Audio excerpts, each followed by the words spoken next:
Once you've learned how to lengthen your spine and then relax it, another basic action that you can focus on is creating space in your hip joint.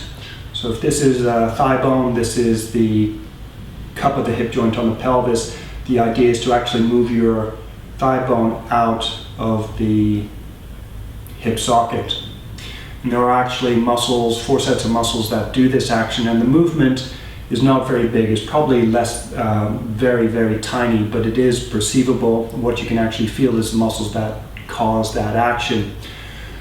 To actually do the action, focus on feeling your knees while cross-legged. And rather than pushing your knees down or lifting them up, feel your knee, the end of your thigh bone, feel your hip joint. Slowly focus on pushing your knee away from your hip joint and then relax. And you probably can't see anything on the camera.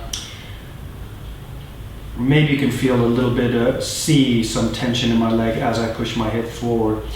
So focus, feel your knee. If you're against a wall, imagine you're trying to push your knees into the wall.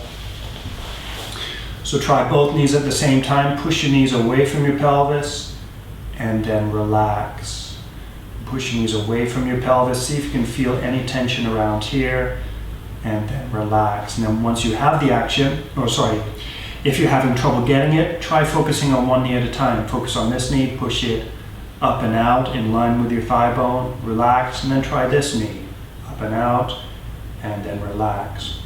Once you have the action, once you can do both hips at the same time, lengthen your spine at the same time. So as you open your hips, lengthen your spine, make it feel long, and then relax. As you lengthen your spine, focus on pushing from inside the crown of your head away from the floor. Inhale, at the same time push your knees away from your hip joints, and then relax.